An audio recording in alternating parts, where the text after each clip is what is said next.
Rafael Romero, del diario Expreso, periodista, colaborador de nosotros. Rafael, ¿cómo estás? Buenos días, bienvenido. Muy buen día, es un bendecido miércoles para todos, estimado primo Coco, a toda la audiencia dentro y fuera del Perú. Qué bueno.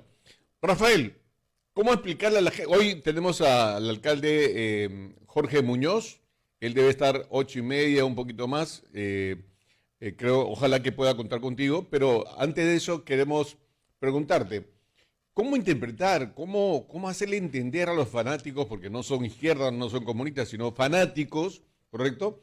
Que, por ejemplo, hay muchos, en este caso, por ejemplo, hay un gobernador, hay un que asesinó personas, reconoció que era parte de Sendero Luminoso.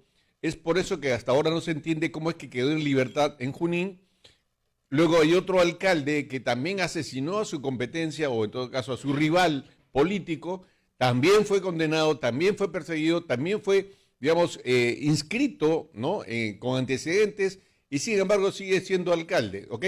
Entonces, ¿cómo explicarle a la gente, cómo entender que haya gente que defienda este tipo de corrupciones y esta cercanía con el terrorismo? Sí, el asunto es muy delicado y yo creo que las personas, sean estas autoridades o sean estas ciudadanos de a pie, como se dice comúnmente, debemos asumir que el problema es muy sensible. Recordemos lo que pasó con la Gestapo, recordemos lo que pasó en tiempo nazi, del nazismo, y en países de Europa, específicamente Alemania, por la dureza de los hechos, la ley señala efectivamente que el nazismo no puede renacer y no puede aparecer. En el Perú hemos tenido un hecho muy grave que es el del terrorismo, un tema muy sensible.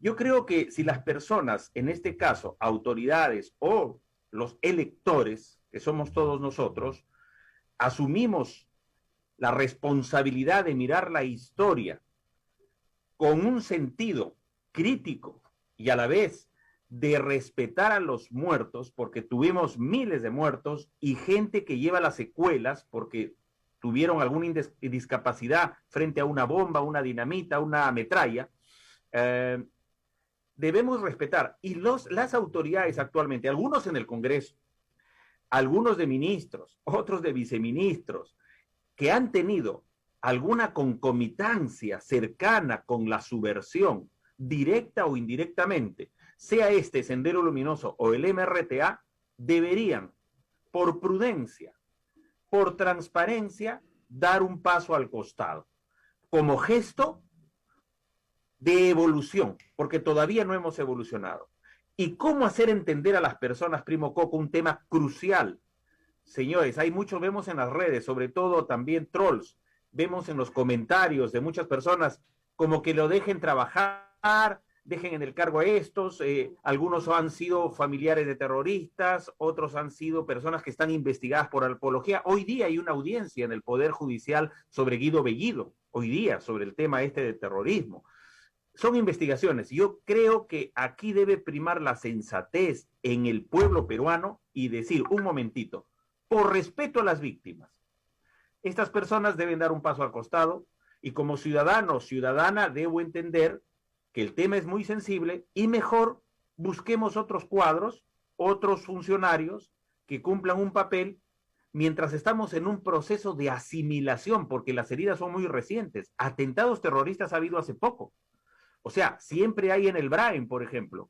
Yo quiero apelar y exhortar, a partir de tu pregunta, al pueblo peruano, a nuestros seguidores, para que sean sensibles en este tema y no permitamos que personas que tengan algún atisbo de relación con el terrorismo, sea este del MRTA o de Sendero Luminoso, deberían dar un paso al costado y las personas aceptar nosotros como un proceso de desarrollo de nuestra sociedad. Nuestra sociedad es todavía muy joven, tenemos las heridas abiertas y por un sentido humanitario, respetar a las víctimas del terrorismo, no permitiendo que estas personas continúen en esos cargos.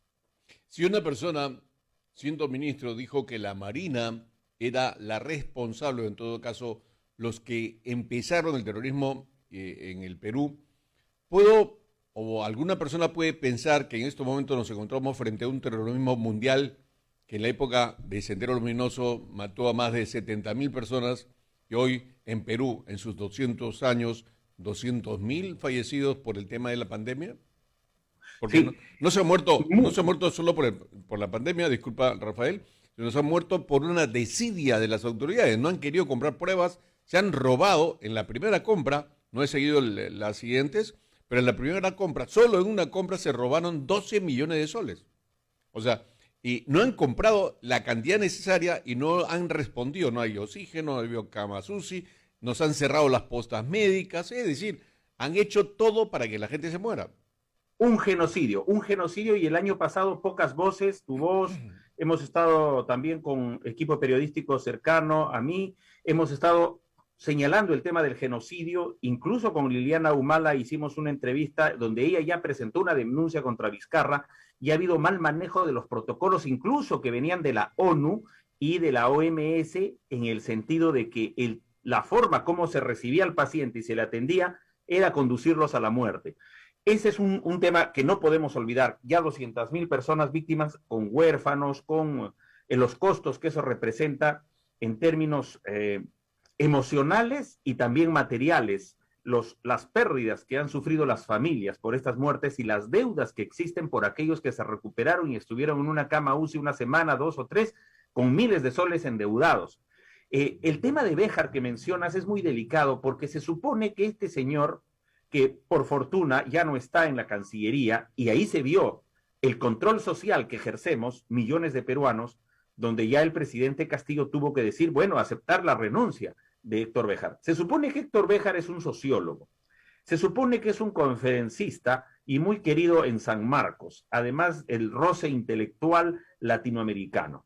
Que una persona caiga en ese error de las argucias o los sofismas, tomando el todo por la parte o viceversa, que son errores de construcción lógica, de silogismos, ¿cómo puede, a partir de algunos hechos aislados, decir la Marina hace terrorismo? Eso era inaceptable, por respeto a una institución pública. Otra cosa es individualizar. Y si en esa línea le sigue César Hildebrand y hablaron de algunos atentados, algunos barcos, buques cubanos, entre otros hechos, y si sabemos que por historia, cuando vino la dictadura de Velasco Alvarado, hubo una primera fase y una segunda fase, y también hubo resquemor del ejército que estaba con Velasco frente a la Marina de Guerra, donde no coincidían mucho con Velasco. Esos son hechos históricos puntuales, aislados, que no permiten ninguna licencia para Béjar ni para cualquier otro trasnochado a decir que la Marina de Guerra hace terrorismo y encima meter a la CIA. Se ve que el señor Béjar ve muchas películas. La CIA existe, es cierto, no solo la CIA, sino también otro tipo de agencias en los Estados Unidos, pero eso no es un aval para decir, ahí se preparan para hacer tal cosa. Entonces, no era permisible que corriera más en la Cancillería en Torre Tagle Héctor Béjar. Pero esto nos lleva a un análisis más sistemático. Las personas que actúan de la forma como Béjar nos dan algunos indicadores de que también algo puede haber tras bambalinas. Ahora, primo Coco, sale la noticia de que la base naval, la gente que está dentro, como Montesinos y otros, van a ir a Ancón, los van a llevar. Este era un símbolo de la lucha contra el terrorismo y del éxito de la policía y las Fuerzas Armadas, porque ahí estaban los cabecillas del terrorismo. Y como en la Biblia habla que alguien hizo una trampa y cayó como parte de esa trampa, está incluso Montesinos, que hacía otro tipo de terrorismo, ¿no? Un terrorismo informativo, comprando la línea editorial de canales, un terrorismo informativo, tergiversando las cosas, y está donde tiene que estar Vladimiro Montesinos, porque actuó contra el Perú y actuó a favor de la corrupción. Esa venta de armas a las FARC, triangulando con Jordania y una serie de cosas, era también inaceptable. Y fue la CIA con los servicios de inteligencia colombianos los que descubren eso. Por tanto, es un símbolo patriótico tener la base naval y en esas mazmorras tener a estos sujetos impresentables. Por tanto, se está destruyendo ese leitmotiv de la ciudadanía en el sentido de ver a la base naval como un símbolo de vencer a la corrupción y al terrorismo. Y hoy pasarlo a Ancón como minimizando la cosa, como si fueran comunes delincuentes, ya es un atentado, no solo a la historia, sino un atentado también contra los valores institucionales y democráticos, pero que nos lleva esto a un asunto de descalabro que vino sobre todo con Vizcarra y con Sagasti, y es también una afrenta a la Marina de Guerra del Perú, como decir, acá no deberían estar, a pesar de que muchos pidieron que los cambien, porque se da en un contexto, primo Coco, que quisiera puntualizar.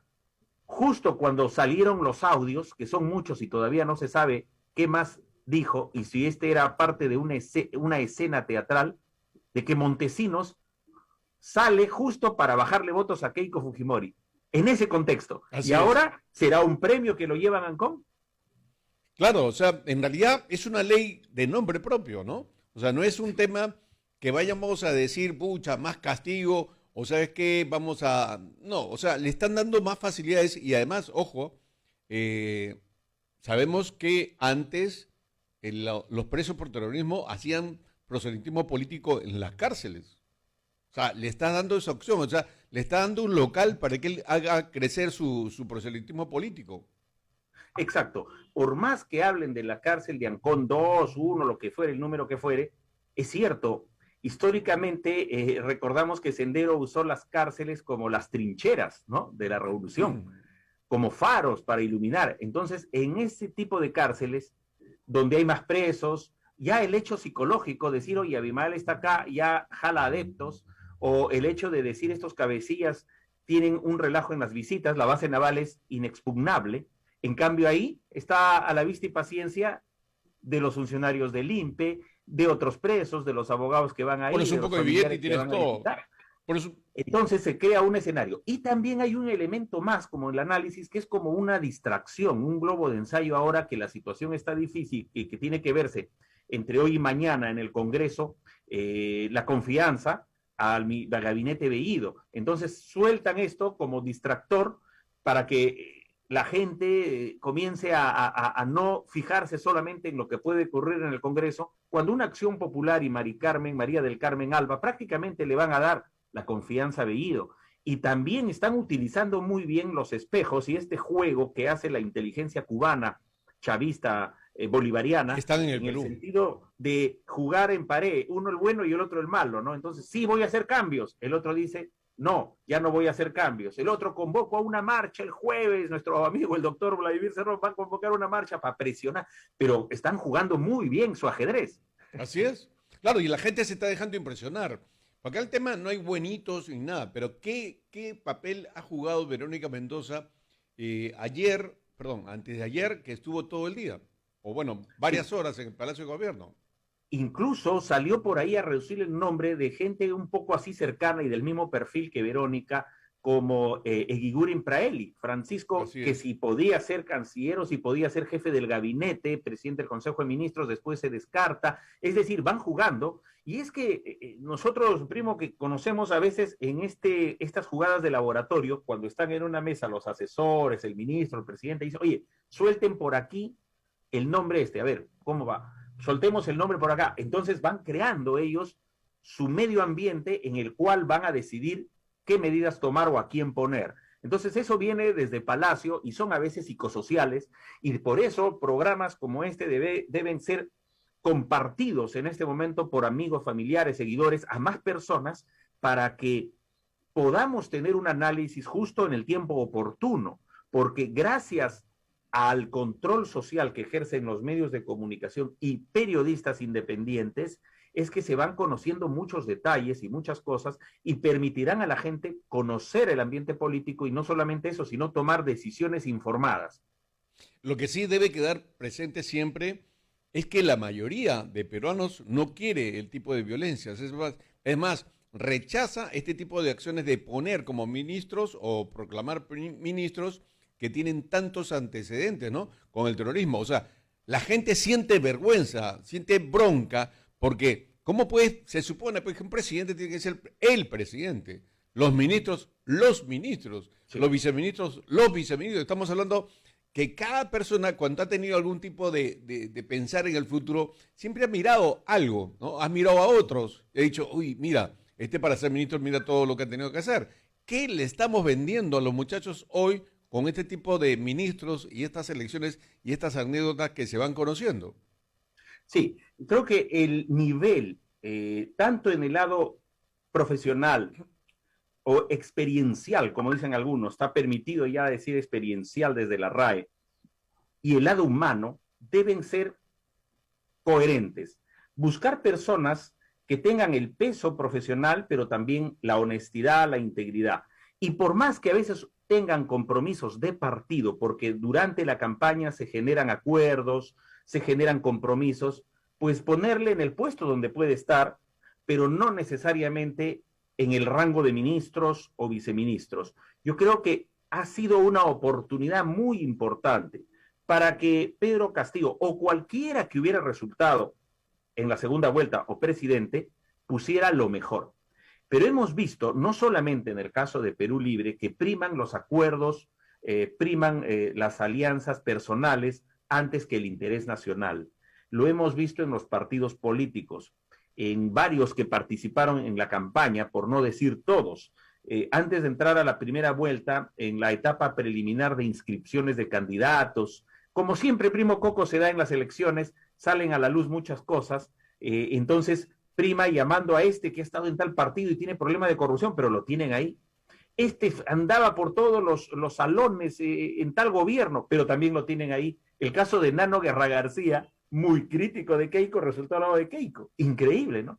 Entonces, ese perfil, en el caso de Soto, con gente que le rodea y otros, entonces se van a generar durante la campaña ese tipo de acuerdos. Pero esas personas, por decoro, deben ser puestas a un lugar del partido o asesores, como quieran, pero no en el cargo de ministros.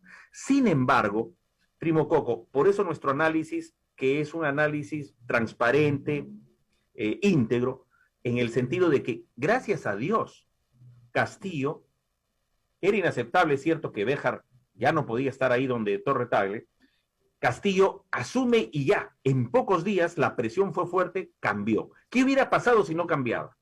Si se iba por el lado de Cerrón, muy vertical, que ha sentido mucho la caída de Béjar, porque como lo dijimos en otra oportunidad, él era un tótem de la izquierda. Exacto. ¿No? Entonces, la caída de este patriarca, si se quiere, ¿no? Muchos lo tenían como patriarca, como un faraón egipcio lo llevaban, me acuerdo a veces en algunas conferencias en universidades, lo llevaban y lo traían. Por fortuna, Castillo ha dado algunas muestras de flexibilidad, pero siempre estemos ojo avisor. Alguien me decía, primo Coco, oye, te he visto ahí con primo Coco y un poquito que como Castillo, pero Castillo así, porque un momento le digo, caramba, hemos analizado con primo Coco con toda la contundencia, el problema es quiénes sufren más. ¿Qué pasa si no le damos algunas ventanas a Castillo, algunas salidas? Pues se agrava la polarización, se agrava la confrontación y quien sufre más es el pueblo que tiene que comprar su gas a 60 soles, es el pueblo que no tiene trabajo, son los emprendedores que ven cerrados sus negocios, porque esta polarización lleva a una crisis mayor. Entonces lo que hacemos es sencillamente, señor Castillo, exhortamos, por favor, gobierne con sensatez, más allá de ideologías, gestión pública, gestión y buena gestión es la clave. Algún día escucharemos a la izquierda peruana, a los comunistas del Perú, hacer algún tipo de conversación, disertación pública sin hablar de Estados Unidos. Ah, tremendo. Y acá hay un amor-odio de los izquierdistas con Estados Unidos. Lo que pasa que algunos de ellos no son muy acuciosos, porque por ahí Verónica Mendoza se financia con una ONG que recibe dinero de Estados Unidos. Así es. Los ambientalistas reciben donaciones de las corporaciones de allá precisamente para golpear a nuestra producción minera, a nuestra producción maderera, en fin. Entonces eso genera, al contrario, ese ruido o mal enfoque de estas ONG que comienzan a petardear en lugar de buscar alternativas y soluciones, y en medio de ese remolino, de esa vorágine, aprovechan los traficantes de madera, el oro ilegal, en fin. Entonces, la izquierda tiene que ser sensata y decir, un momentito, voy a reflexionar mejor. El Foro de Sao Paulo, ¿financiado por quién está? Por grandes corporaciones de Europa y de Estados Unidos. Esto nos lleva como Lenin nace del capitalismo alemán, cuando era la Primera Guerra Mundial y había una serie de países en Europa en guerra, entonces, ante el temor de Alemania de que Rusia ingresara, le da millones de marcos a Lenin para que haga su revolución rusa, se tumbe a los zares y se mantengan ocupados ahí y dejen ese ángulo, el este, de la guerra, fuera de la guerra, y Alemania hiciera lo que hiciera frente a Francia e Inglaterra. O sea, siempre han sido los comunistas dependientes del oro capitalista. Como Marx cuando hizo su libro El Capital, entre otros libros, ese que dijo proletarios de todos los pueblos unidos, era financiado por Engels, que venía de una familia capitalista.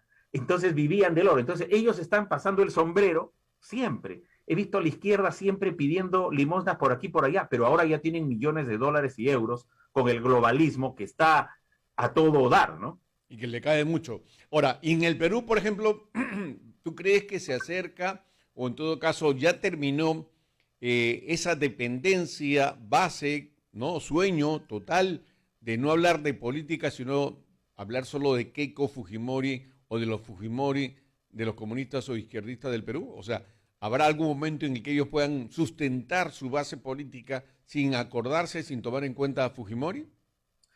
Yo creo que ese ha sido el caballito de batalla de la izquierda de todo tipo, porque es una izquierda variopinta, y siempre lo fue. Justamente hace un tiempo tuvimos un Zoom con algunos amigos y había jóvenes universitarios, entonces algunos de los jóvenes son tentados por la izquierda, ¿no? Entonces decían, ¿cómo dicen que la izquierda le pintan de varios colores? No, le dije, no es de ahora. ¿Te acordarás, primo Coco, que la izquierda variopinta cuando el 80 venía la democracia y la izquierda, en la constituyente del 78-79 también, ya era variopinta? Había varios matices y colores. Entonces yo le explicaba a este joven universitario y le decía que la izquierda siempre ha sido variopinta, ha estado atomizada y es de todos los colores. La izquierda en ese tiempo era albanesa, la izquierda que venía tipo yugoslava, la izquierda pequinesa, la izquierda moscovita, la izquierda guevarista o procubana, es decir, siempre ha sido. Y hoy está la izquierda progre, la izquierda caviar, la izquierda rosadita, los rabanitos rojos por fuera, blancos por dentro, están los más rojos, están los emerretistas, están los senderistas, prosenderistas, llámese Bobadef, Conare, todos son satélites de Sendero Luminoso. Entonces, siempre ha sido variopinta. Pero esa izquierda ha encontrado un secreto. Si yo juego al anti, como el antivoto es tan fuerte, y como incluso el fujimorismo representó una serie de hechos ligados con la corrupción, incluso, primo Coco, este fujimorismo se alía a la versión montesinista, entonces han generado esos odios. Y en esto somos legítimos, porque a veces la gente me dice, oye, tú eres fujimorista. No, tú has escrito un libro Fujimori, pero era crítico de Fujimori, le dije. Nosotros podemos decir, con total independencia, críticas al fujimorismo como a la izquierda. En este caso, la izquierda ha encontrado una llavecita en cada elección que les permite tener congresistas y ahora haber llegado a Palacio. Y es jugar al anti, el antivoto.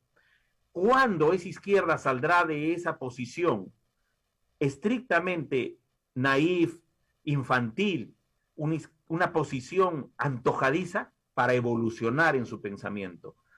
Habría que tener esperanza, es muy difícil, pero así como jugaron en la historia con el antiaprismo, la izquierda, que traicionaron muchos de ellos al aprismo, entre los años 30, 40, 50, muchos de esa izquierda jugaron al antiaprismo y ganaron y les dio ciertos réditos políticos, pues todavía no evolucionan. Ya no es el antiaprismo, ahora es el antifujimorismo. Ahora, esta situación de alguna forma distrae a la gente, porque a la hora de la hora la gente pierde el objetivo, pierde la visión de lo que realmente está pasando. Hoy la gente se está muriendo, hablan de una tercera ola. Se ha demostrado, Rafael, y lo hemos visto a través de videos y además la misma Cámara de Senadores de Estados Unidos lo ha dicho, que esta pandemia ha sido creada por el hombre y que de alguna u otra forma ha sido manejada de esa manera. O sea, hay muchos intereses económicos de por medio y no se está llevando a cabo una actuación realmente buena y saludable para enfrentarla. ¿Cómo? Han cerrado las postas médicas, han pedido que la gente esté encerrada, cuando eso ha provocado la mayor carga viral, han muerto más de 200.000 personas y lo peor de todo es que no hay pues una visión de reacción. O sea, hablan que hay más camas UCI, por supuesto que hay más camas UCI que la primera vuelta, pero no lo necesario como para agarrar y decir, oye, ya está, las postas médicas no se han reactivado, siguen como antes. O sea, no ha habido una reacción en ese sentido. Los médicos peruanos, hay médicos que les deben hasta 3 meses de sueldo. El famoso seguro que les ofrecieron tampoco se ha efectuado. O sea, no está funcionando. El otro tema es que hay médicos venezolanos y cubanos que ganan $2.000 mensuales con todos los gastos pagados, más estadía, alimentos y todo. O sea, ¿por qué esa diferenciación de trato cuando estamos hablando de partidos comunistas y partidos de izquierda? O sea, que se supone que deberían reconocer la labor de las personas como es, y justamente, o sea, de manera justa, ¿no? Sí, este tema es bastante delicado y yo creo que es la oportunidad de vincular a la academia, a las instituciones educativas, a las autoridades políticas en este tipo de reflexiones. Es evidente que el tema, y lo hemos analizado en muchas oportunidades, es el del virus, es creación del hombre. Sale de un laboratorio, se han hecho muchas investigaciones, pero ha habido un manto de desinformación y mucho poder económico para perseguir a quienes señalan este tipo de cosas. Yo saludo la valentía de tu programa de decir lo que es la verdad. La verdad es que el tema de la pandemia es parte de un juego estratégico, no de potencias, sino de aquellos que están por encima de las potencias. Es decir, aquí ya no cuenta Inglaterra, Alemania, Estados Unidos como tal, China o Rusia, no. Aquí cuenta aquellos que manejan esos países y son corporaciones muy grandes. Entonces, esto ya lo han venido preparando hace muchos años atrás. En ese contexto, ¿qué conviene? A hablarle la verdad al pueblo y saber que estamos en medio de un juego de intereses, de sistemas de laboratorio o experimentales para controlar al ser humano, para guiarle, para reducir la población. Entonces, ese es el juego, la guerra entre potencias que existe. Si le decimos la verdad, entonces ya sabemos cómo partir. Ahí necesitamos juntar, te digo, a la academia, a otros actores, porque lo que debe primar es la prevención en la salud. Como ya sé cuál es la verdad y sé cuál es el contexto y sé cuál es el juego que viene, entonces, ¿cómo yo me voy a defender? Con mi sistema inmunológico muy bueno, es decir, mientras las bombas y balas virales pasan por aquí y se disparan entre esos grupos para eliminar población y todo lo demás, yo tengo que tener un buen casco, tengo que tener un buen chaleco y una buena trinchera. Y eso hay que decirle al pueblo, desde pequeñitos, para que crezcan sanos, para que no se les encierre, para que ventilen las habitaciones, para que así como cuando cruzan la calle miran a la derecha y a la izquierda, sepan usar bien sus mecanismos de defensa, desde el lavado de manos, la mascarilla o lo que fuere, o tomar los alimentos o los medicamentos preventivos, inmunizarse, alimentarse bien. Esa es la forma de defender la vida, primo Coco. Ahora, hay un tema que quisiera además comentarte. Mira, nosotros hemos regalado un montón de litros de ivermectina en Punta Negra y en otros lugares, gracias al doctor Manolo Fernández, ¿ok? Y hemos conseguido, gracias a Dios, porque Dios es el que lo hace y además la medicina, que en Punta Negra, por ejemplo, baje bastante el tema de las muertes y que no tengamos desgracias, ¿ok? Y se hizo a través de un párroco y gracias a Dios todo muy bien. Es más, iban casa por casa, han ido casa por casa y han entregado por cucharadas y a Dios gracias, todo ha caminado muy bien. Es más, esta semana regresamos. Pero todo fue, la semana pasada, bueno, esta semana que hemos empezado a promocionar, porque nos autorizaron, que vamos a estar en Sumapacha, una zona acá, una zona de población donde hay más de 300 familias, que vamos a ir y resulta que ya hay políticos, porque pucha, son especialistas, ¿no? Ya se metieron de por medio, no, pero ¿y dónde hay digamos, quién se hace responsable? O sea, ya pusieron la puerta cerrada, o sea, ya cerraron y ya no se va a poder hacer porque sencillamente no se piden demasiadas exigencias y se ha anulado esa posibilidad. Perdóname que interrumpa porque ya tenemos en línea al alcalde de Lima, don Jorge Muñoz. Jorge, ¿cómo estás? Buenos días, bienvenido. Buenos días, primo, ¿cómo estamos? Es un gusto poder estar contigo y con toda la gente de la radio del sur, que siempre es tan generosa y cálida y que nos escucha cada vez que conversamos con el corazón abierto realmente. Qué bueno.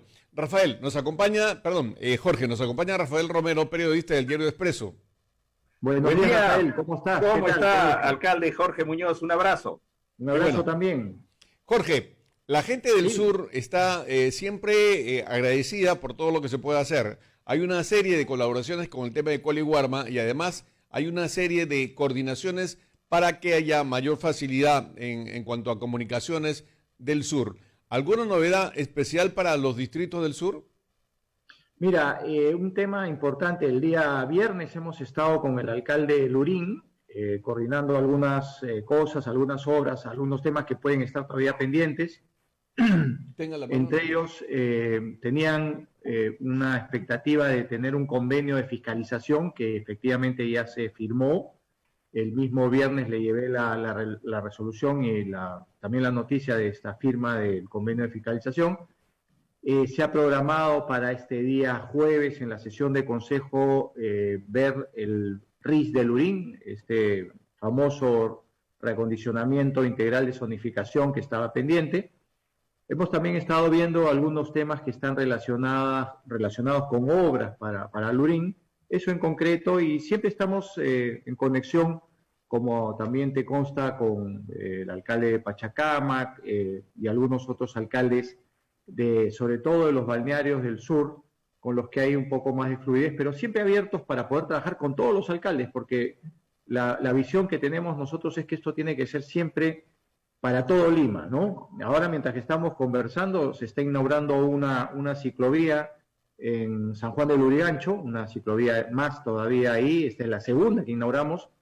Yo me excusé de ir a la inauguración porque ya había quedado contigo en esta entrevista, gracias. entonces es muy importante poder cumplir con la palabra, ¿no? Qué bueno. Y así como esto estamos nosotros trabajando de una manera descentralizada y además en forma integral en toda la ciudad.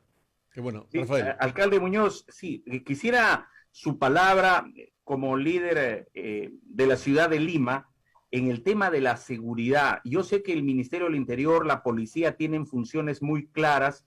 Sin embargo, hemos visto el incremento en distintos distritos. Cada alcalde y su serenazgo, claro, son, digamos, las personas directamente involucradas en asaltos al paso, en hechos de antisociales, en cada uno de sus comunes, es cierto.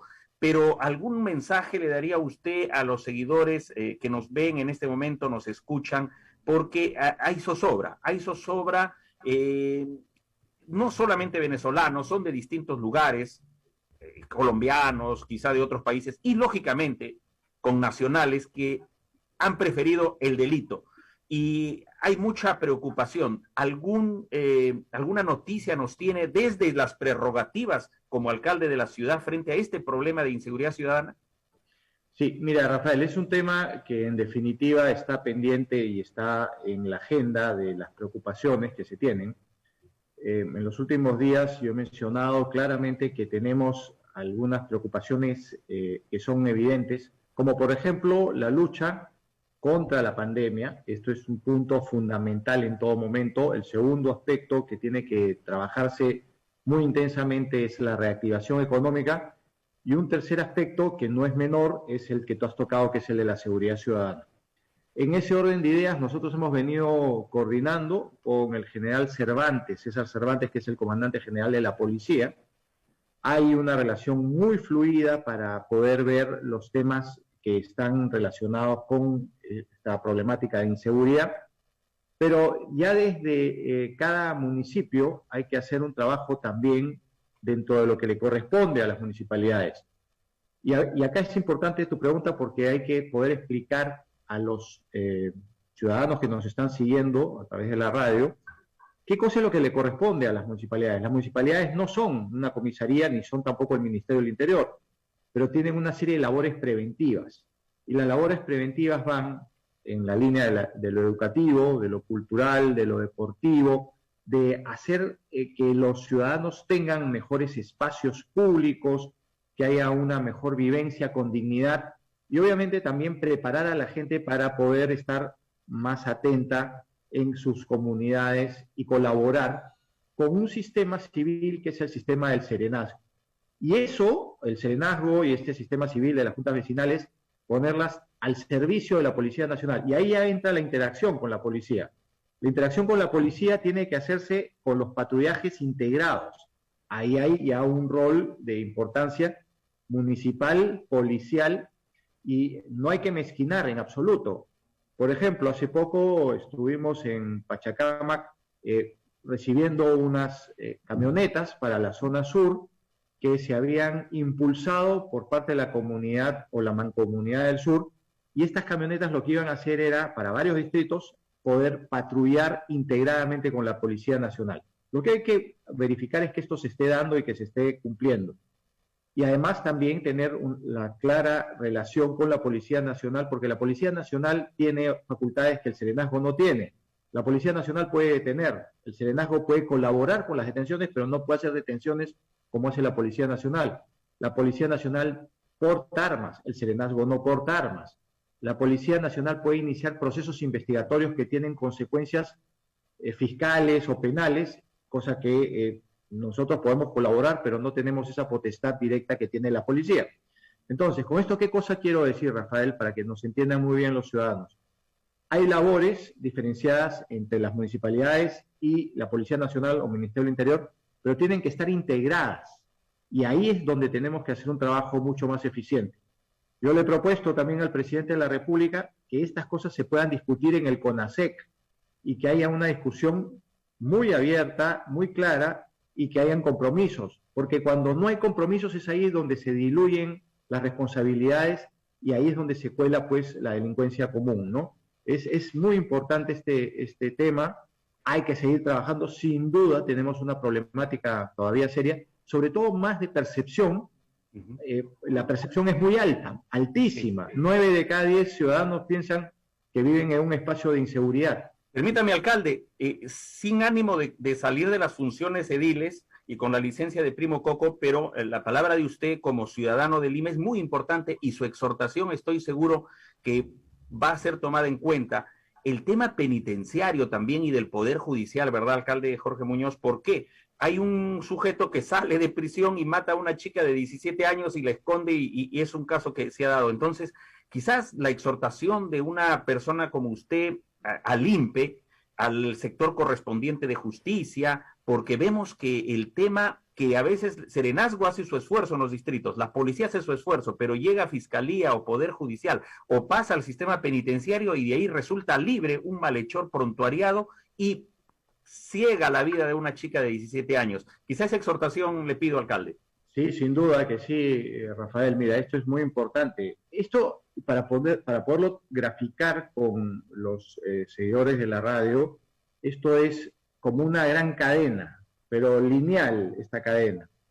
La cadena, que tiene varios eslabones, comienza con lo más elemental, que es el trabajo de la prevención o investigación criminal, el trabajo de la policía, el trabajo del serenazgo, la captura del delincuente o de los delincuentes, el juzgamiento, previamente la calificación de naturaleza penal por parte de la Fiscalía, el juzgamiento jurisdiccional y la sanción, es digamos el último eslabón, y quizá podríamos decir que, para que no sea lineal la cadena, la reinserción en la sociedad como parte de una solución.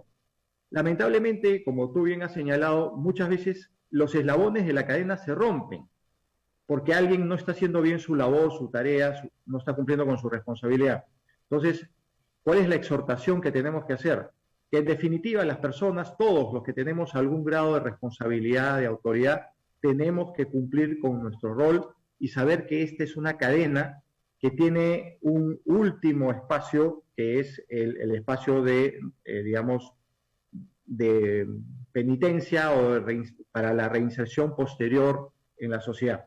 Y quizá me olvidaba, todavía más primario que el tema de la investigación criminal, todavía hay un par de eslabones más o un eslabón más, que es justamente la labor preventiva, la educación, la cultura y el deporte. Eso es algo que les corresponde o nos corresponde a los alcaldes directamente. Ahora, quiero regresar un poquito en el asunto de la seguridad. Jorge, cuando hablamos de ronderos, se habló de ronderos, pero de pronto salieron ya academias, institutos, inscripciones, teléfonos, es decir, ya era todo. Es más, un dirigente, digamos, de los ronderos, dijo claramente que cuando se le dijo, ¿tú cómo te vas a enfrentar a un delincuente que tiene una metralleta o pistola? ¿Te vas a enfrentar con tu chicote? Le dice, no, en ese caso vamos a pedir armas. Entonces, esto es peligroso para el país y más peligroso todavía es que este gobierno, o en todo caso el señor Castillo y su gobierno, están realizando cosas así por lo bajo y van directamente. Mira lo que ha pasado ayer con el tema de la cárcel. Ya ahora pasan a Ancón, o sea, ya no van a estar en la base naval. O sea, ellos están yendo de a pocos y de pronto, ¡pum!, nos meten la sorpresa. ¿Confías tú que el señor Castillo no va a tomar en cuenta este tema de los ronderos o de todas maneras esto va a caminar? ¿Y cuál va a ser la reacción de la municipalidad? Mira, que es una pregunta muy interesante la que tú haces, primo, porque en definitiva hay que ser cuidadosos. No te pueden pasar gato por liebre, ¿no? Como se dice criollamente. Yo he alzado la voz en algún momento pidiendo que esto se trabaje con mucha responsabilidad y que no hayan ronderos en la ciudad.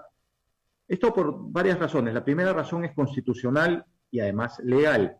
Tú sabes que la Constitución es la ley de leyes, es la norma fundamental. Ahí se habla en el artículo 149 cuál es la naturaleza de las rondas. La naturaleza de las rondas campesinas, rurales. Tiene una naturaleza interesante que puede todavía remontarse a temas de abigeato, robos, cosas comunales en la sierra o en el campo que se manejaban ancestralmente con una serie de costumbres y dieron resultados.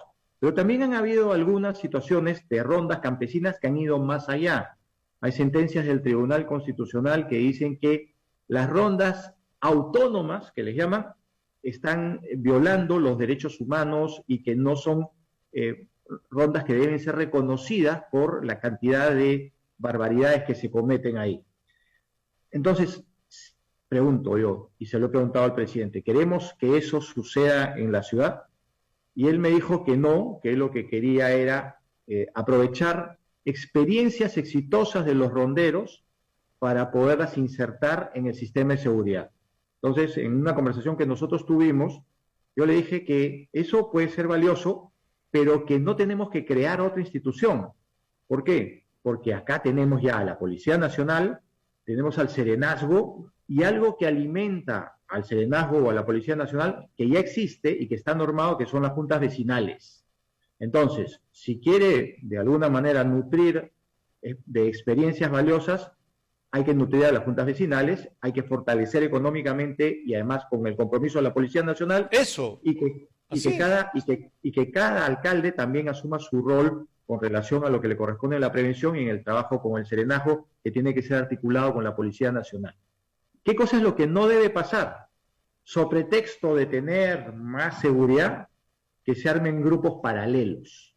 Y yo he dicho claramente, no podemos armar grupos paralelos a la Policía Nacional o a los militares, porque si no vamos a tener las rondas chavistas o estas cosas que han tenido estas milicias cubanas o nicaragüenses, que son equipos, ejércitos que se ponen al servicio de quien está gobernando y en contra de los opositores políticos.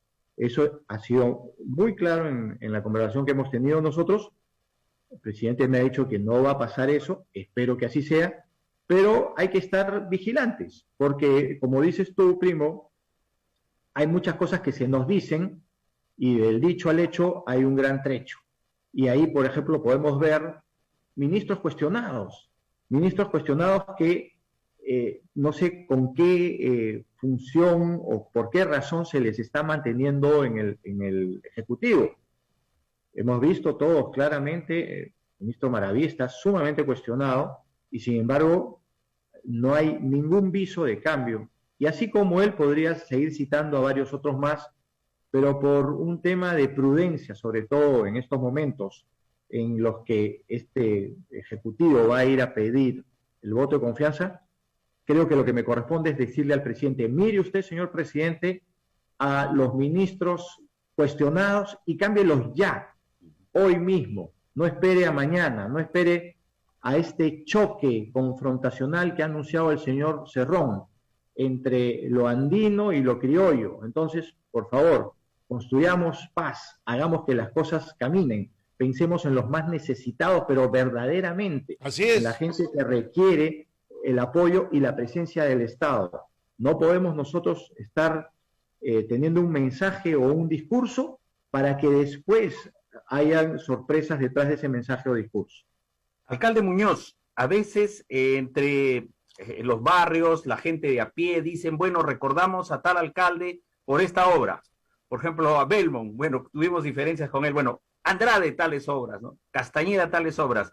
El alcalde Jorge Muñoz, dentro de ese imaginario, ¿qué obras podría exhibir al final de su gestión? Mira, vamos a exhibir varias obras, ¿no? Inclusive la continuación de obras de mi antecesor y obras absolutamente autónomas, nuevas, nuestras totalmente, que te las voy a listar dentro de un ratito.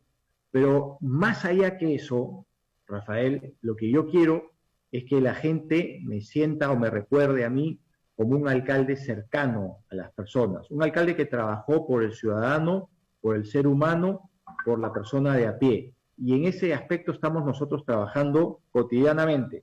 Nos ha tocado vivir en un momento muy difícil con esta pandemia y con las crisis políticas que tenemos.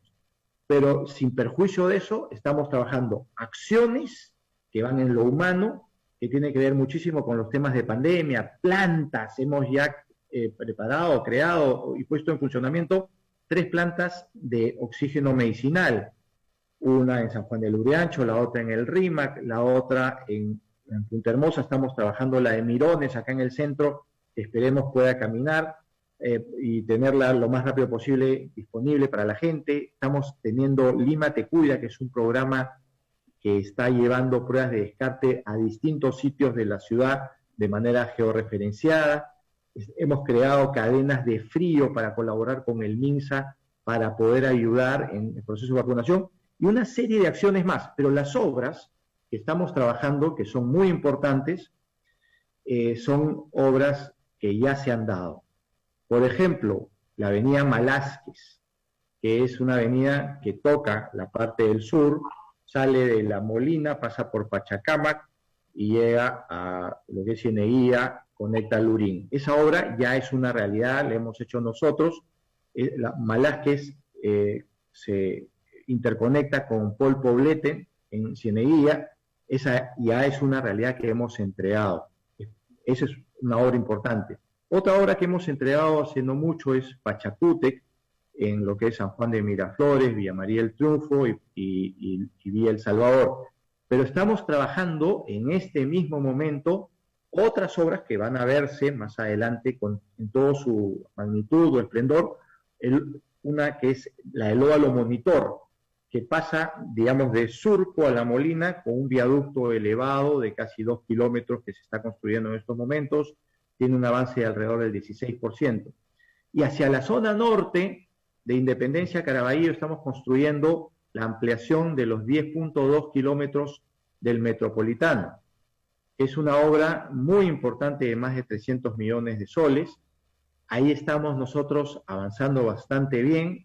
Para contarles algo, por decir algo de importancia, la avenida Universitaria estaba tomada por ambulantes, digamos, con un mercadito a la mitad de la avenida.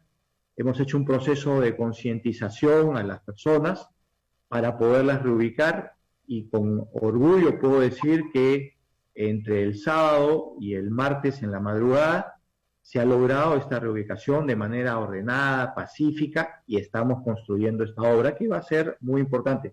Pero también viene, como dicen algunos, la obra de Pasamayito entre San Juan del Urigancho y Comas, con una serie de pistas, como por ejemplo la Avenida Revolución, que va a ser parte del complemento. Estamos trabajando obras en la zona este con reconstrucción con cambios.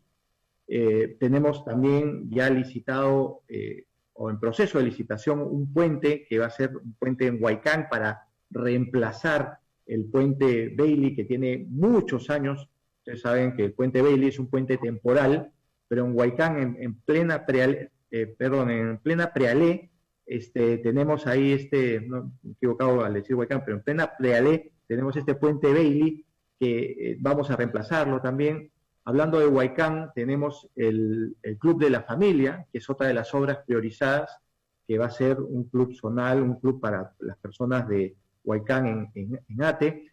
Y algo que tenemos muy avanzado, que lo mostramos la semana pasada, por ejemplo, son la estabilización del malecón Castañola con un mirador hacia el Océano Pacífico.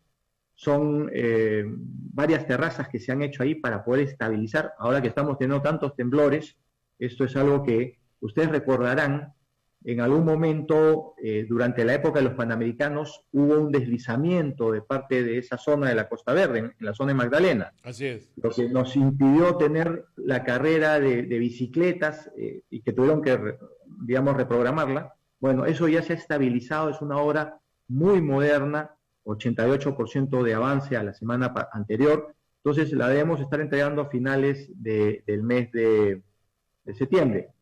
Mientras que estamos hablando, se está finalizando también un puente que es muy importante, es el puente Morales Duárez, que tiene más de 90% de avance. Esto va a conectar San Martín de Porres con Carmen de la Legua en el Callao.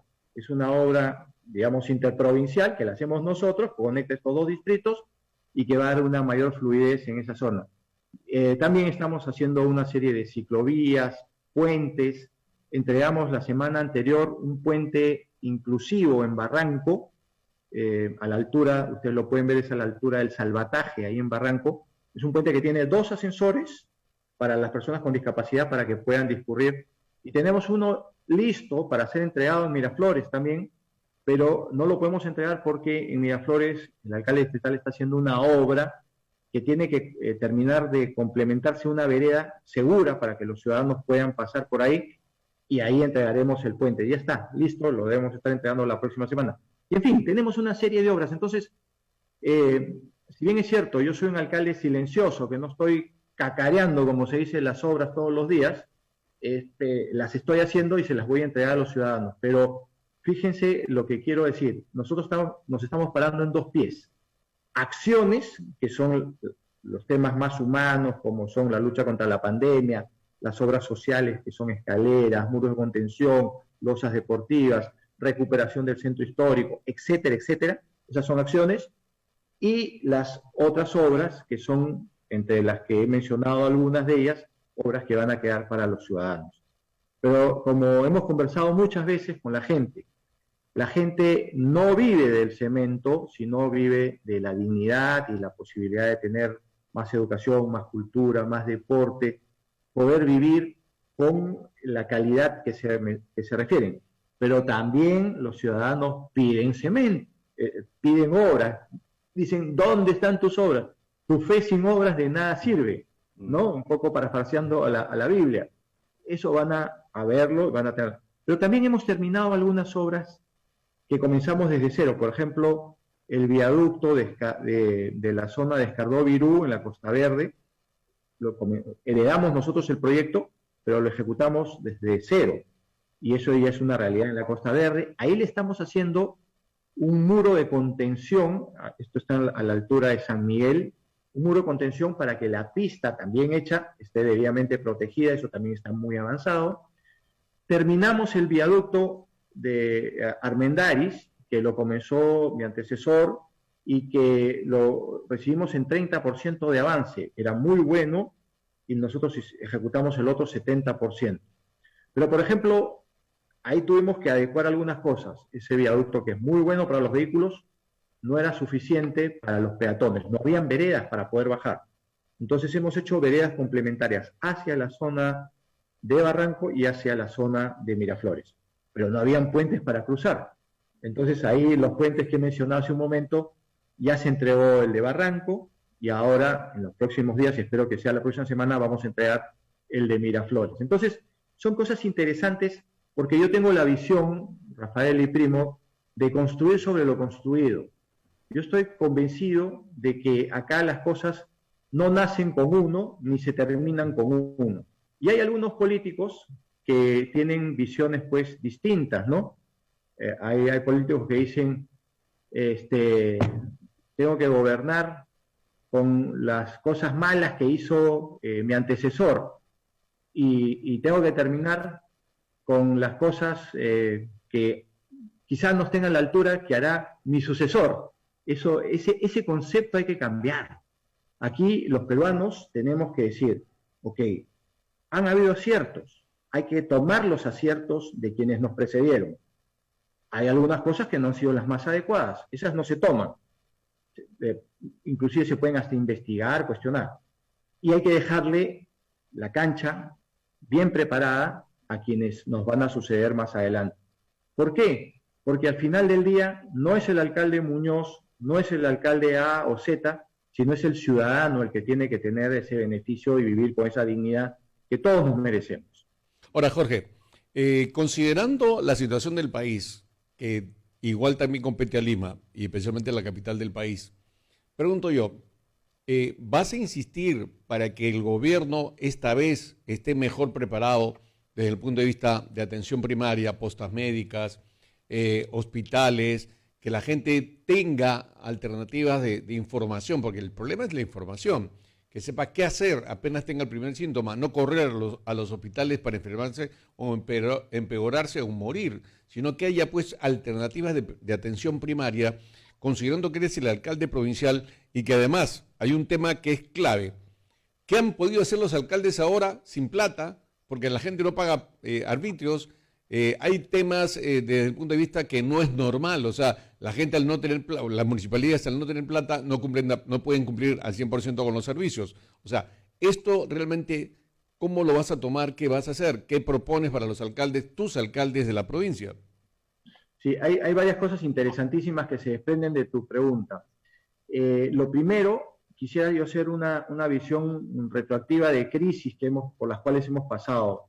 En el año 1879, cuando fue la guerra con Chile, apenas terminó la guerra, tuvimos una crisis severísima, ¿no es cierto? El país estaba devastado. En los 80s tuvimos la gran problemática del terrorismo, que nos tenía muy, pero muy venidos a menos como país, como sociedad. Esa fue una crisis muy seria también. Y ahora hay que tomar conciencia, estamos pasando por una tercera crisis muy severa.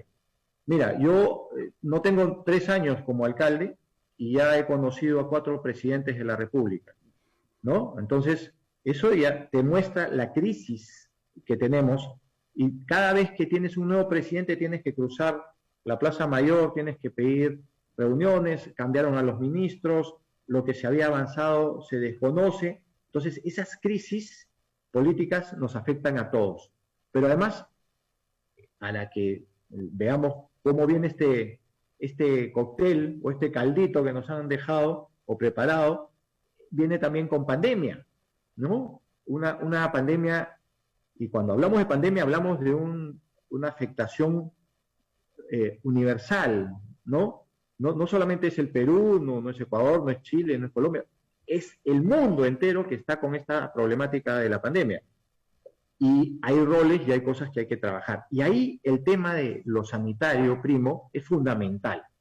Si bien es cierto que a nosotros no somos la autoridad sanitaria, sí tenemos un rol de importancia que podemos empujar y colaborar. Y la atención primaria es fundamental. Mira lo que pasó cuando comenzó la pandemia. Se olvidaron de la atención primaria. El MINSA dijo, no vamos a seguir vacunando a los niños contra el sarampión, la rubiola, el tétano, la difteria, o a los adultos contra el influenza, la neumonía, la influenza, ¿no? Todas esas cosas que son importantes. Se olvidaron de la vacunación convencional, se olvidaron de la atención, no se podía llegar a los hospitales, salvo si tú tenías COVID. Entonces, nosotros como municipalidad estuvimos siempre hablando con los distintos ministros. Me acuerdo desde la ministra Inostroza, que fue la primera ministra que tuvo la responsabilidad de asumir el tema del COVID, pasando por diversos ministros de salud, y siempre les decíamos, no es que tengamos la fórmula mágica, pero les decíamos, hay que abrir la atención primaria, porque una sociedad debilitada en la atención primaria es una sociedad más vulnerable para poder afrontar una pandemia. Tú, Rafael, los oyentes, los que nos ven a través de las redes, Todos tenemos que estar fortalecidos. Si nuestro sistema inmunológico está fortalecido, vamos a poder afrontar mejor ya sea el COVID o cualquier otra enfermedad. Entonces es fundamental mirar eso. Y además tenemos que sumarnos, hacer esfuerzos. Yo he visto muchos de mis colegas distritales que han hecho esfuerzos para poner plantas de producción de oxígeno medicinal. Eso es bueno. Han hecho algunas otras cosas más de prevención con campañas en sus distintas comunidades. También es muy bueno. Pero no todos tienen esas posibilidades, no todos tienen los recursos, como tú bien has mencionado, porque estamos pasando por una crisis económica también que nos ha golpeado, ¿no? Pero lo más importante, y acá tenemos que hacer una exhortación, es dar el máximo, jugarnos el partido al máximo. Como decía un exfutbolista, dejar la piel en la cancha. Eso es lo que tenemos que hacer. Esta es una oportunidad única en la vida de poder servir y de poder ayudar a la gente. No hay dos. Tenemos que hacerla. Y tenemos que hacerlo mejor por los ciudadanos. Fíjate, Heráclito decía, nadie se baña 2 veces en la misma agua. ¿Qué cosa decía? ¿Qué significa eso? Que el río va a pasar, el agua es similar, pero las moléculas no son las mismas. Así es. Entonces, no te bañas 2 veces en la misma agua. Como alcaldes, como autoridades, tenemos una oportunidad y tenemos que hacer lo mejor de nosotros, con honestidad, con responsabilidad, y algo que es muy importante. Hay que tener rendiciones de cuentas, hay que dar la cara. La transparencia es la mejor fórmula contra la corrupción. Se podrán, a veces los opositores políticos juegan y dicen cosas, y te arman cosas también, pero si tú rindes cuentas, si tú eres transparente, si tú enfrentas y explicas las cosas, no hay nada que se vaya a mal utilizar como un arma política en contra de los alcaldes o de las autoridades. Sí. Primo Coco, señor alcalde, no tengo pregunta en este instante, pero sí una reflexión. Y he escuchado con detenimiento la lista de obras de la Municipalidad de Lima en distintos sectores de la capital. Y yo creo que esto, si se explicara al público, y aquí es una autocrítica, Primo Coco, con el periodismo, nosotros ejercemos un periodismo independiente y llegar a la gente con este tipo de mensajes y de información ayudaría a la gente mucho a esa percepción que referimos frente a noticias negativas. Es decir, el hecho de escuchar lo que se va a hacer en el Cono Norte, cerca a San Martín, Carmen de la Legua, lo que se va a hacer, lo que se está haciendo en Cieneguilla. Ya se está haciendo, ¿no? Ya se está haciendo, ¿no? Entonces, eso ayuda al ciudadano a decir, oye, estoy satisfecho de vivir en una ciudad como esta. Hay esperanza, hay posibilidades, hay noticias buenas, noticias positivas. Pero, ¿qué pasa, Primo Coco, no? Cuando vemos que en la televisión de señal abierta, el 90% de los noticiarios es noticias de delincuencia crónica roja, a cualquier vecino eso lo va a desalentar y le va a afectar hasta su salud mental. Pero aquí hay una autocrítica, ¿no? Es decir, los anunciantes, los medios de comunicación en general, si tuvieran esa voluntad que tiene, por ejemplo, Primo Coco, de establecer este tipo de periodismo donde es informativo, entonces tendríamos mejores ciudadanos, jóvenes con ánimo de seguir adelante, sin depresión, sin angustia, adultos mayores con ganas de seguir haciendo las cosas. Es solamente una reflexión la que estoy haciendo, porque eso ayuda al ciudadano a su autoestima, a querer su ciudad, a defender su ciudad, y no pues tanta noticia negativa que al final termina siendo apología de la delincuencia o de otro tipo de antisociales. Así es. Lo dejo ahí como reflexión. Sí. Excelente, Rafael. Para terminar, no solo son obras de cemento, regalar algo, sino también son las gestiones. Entonces, nos gustaría saber si Jorge ya tiene pensado, por ejemplo, ayudar al Lurín y al sur de Lima con algunas resoluciones que se requieren y se necesitan para terminar, por ejemplo, el hospital de Lurín, para que la gente pueda construir mejor sus casas, porque se habla, por ejemplo, de no chocar con el museo. ¿Quién va a chocar con el museo? No se habla, por ejemplo, de no chocar con el Santuario de Pachacama. ¿Quién va a chocar con el Santuario de Pachacama? Entonces yo creo que ahí se requiere de mucho apoyo para el alcalde de Lima, en el sentido que no lo presionen a hacer cosas que no valen, sino que también tenemos que pensar en la modernidad, en el futuro. ¿No es así, Jorge? Así es, eso es verdad, y hay que tener ese equilibrio que es fundamental en la vida en general, pero también en la vida pública o en la vida de las autoridades. Sin equilibrio no hay nada. Sí, efectivamente, hace unos días atrás, cuando estuvimos con el alcalde Francisco Julca en Lurín. El viernes, como te decía, nos hemos reunido en la municipalidad. Hemos estado viendo temas de zonificación para un hospital, justamente que hay un anhelo en ese aspecto. Entonces, nos hemos comprometido a hacer un análisis del espacio que hay, porque inclusive hay zonas donde se había zonificado antes para hacer hospitales, hay zonas donde hay potenciales donaciones para hacer un hospital también, y esas cosas hay la mejor buena voluntad de darles la viabilidad y que puedan atender a los ciudadanos de la zona sur. Me mostró un plano, Francisco Julca, donde hay una zona que puede atender no solamente a Lurín, sino a algunos distritos más allá del sur. Así es. Y también, digamos, vecinos directos de Lurín. Entonces, estamos trabajando en eso. Ya hemos el mismo viernes puesto esto en manos de el IMP para que haga los análisis del caso, y les he pedido a los técnicos que corran con esto, porque esto es de manera importante, sin duda. Y regresando un poco a la reflexión de Rafael, nos cuesta muchas veces trabajo poder expresar las cosas buenas o las obras que se están haciendo. Por eso yo quiero agradecer al primo Coco, porque él siempre está abierto a poder dialogar, conversar, mostrar, construir cosas buenas, construir relaciones. Hace poco tuvimos un lindísimo programa acá con Elvis Pómez, Francisco Julca y quien habla, 3 alcaldes, 2 distritales y el alcalde provincial, conversando de las cosas que nos tienen que unir como personas al servicio de nuestros ciudadanos. Y obviamente hemos hecho muchas cosas con estos 2 distritos, pero tenemos que seguir trabajando muchas más cosas para el bienestar de la comunidad. Lo que voy a hacer también es, le voy a pasar un link al primo Coco de algo que presentamos ya hace algunos meses atrás, de nuestras acciones y obras, para que eventualmente se puedan revisar, pero esto ya está superado, o sea, porque hay más obras todavía. Está bien. Pero se las voy a entregar para que se pueda ver, y claro, para que las compartas también con Rafael y con otros amigos periodistas, porque creo que es importante esto. Nosotros hicimos una presentación ya hace algunos meses atrás, algunos medios cubrieron, pero quizás no todos como hubiésemos querido, ¿no? Qué bueno. Bueno, muchas gracias a los dos por estar con nosotros. Entiendo que el alcalde está en funciones, hoy nos ha regalado su tiempo, así que nada, esperamos que todo nos vaya bien. Jorge, muchas gracias. Muchas gracias a ustedes dos por esta cordial conversación, muy grata, por cierto. Un abrazo a todas las personas que nos han escuchado, que nos han seguido de alguna manera a través de Radio del Sur, y siempre a comprometernos para seguir construyendo una mejor nación. Hoy hay un evento de café, ¿no?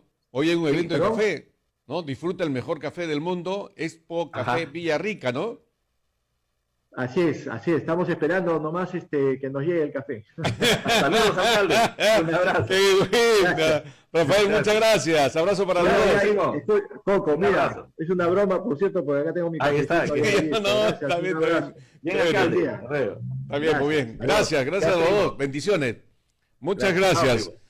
Primos, la radio, y por supuesto vamos a continuar nosotros con nuestro